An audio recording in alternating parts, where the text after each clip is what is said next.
Right now we're at Lee Valley Park, and this is an example of bird conservation they've got. It's a bird hide, and there's a weird bird over there standing on water like Jesus or something. But yeah, so we're going to go through conservation methods in Lee Valley Park and Walthamstow Marshes. And we've spoken to Gavin, who's a park ranger, who will give us a lot of insight. So I hope you guys enjoy it, and I wish I could be there. See ya.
She is awesome. She's worked for political parties, the Green Party, and she's also interested in conservation. She knows quite a bit, so we've bugged her. And she's got a bit to say, which should be really interesting. I know a little bit about the area, and I think you should go and check what I say, just so that you know I'm not making it up. Well, this is Walthamstow Marshes, that's right. This is Walthamstow Marshes. And going across the other side of Lee Bridge Road there, across to your right, is the canal system, and on the other side of that is a sanctuary, a bird sanctuary. I believe that's gotten some lottery funding, but it's part of the lower Lee Valley regeneration area. And part of that, of course, is the Olympic side. So if you do a little bit of research into that, you'll see how interesting the area is. And one of the things that I think is really interesting is we've got all this money from Olympic funding to literally clean up the area because it was so contaminated after hundreds of years of industrialization. But what not many people realise is how interesting some of this area is. And just over there, about 2 miles, I think in about 1850 or something like that, a couple of guys actually invented petrochemicals. They discovered the synthesis that formed both paint and also, what was the other thing I said to you? Paint? Plastics. Yes. And that's actually just a couple of miles across there is where plastics were actually discovered. But what happened was they didn't have the money to properly sort of do any further research and advertise it, and it was Americans that came over and bought up the patents. But not many people realise that all of the stuff we use in our phones and whatever today was because a few people across there actually invented the stuff that makes plastics. Of course, that meant that the entire area was hugely industrialised and extremely polluted. And now one of the good things perhaps to come out of Olympic funding is how much of the area has actually been cleaned up. But these are nature reserves. There's a couple of RSPB reserves, I think, across over that way. And as I said, back across that way is the Lower Lee Valley regeneration area.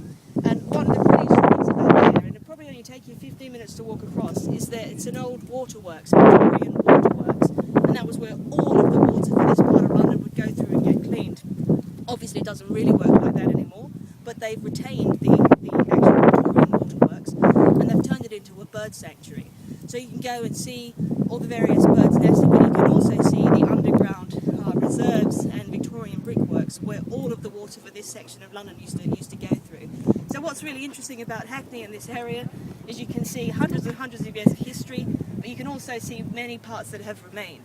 So I recommend that you go and you look up some facts to do with that, but particularly you want to be looking at the Lower Lee Valley Parks and Regeneration Services, and probably Hackney Council websites will have some information about the actual marshes as well.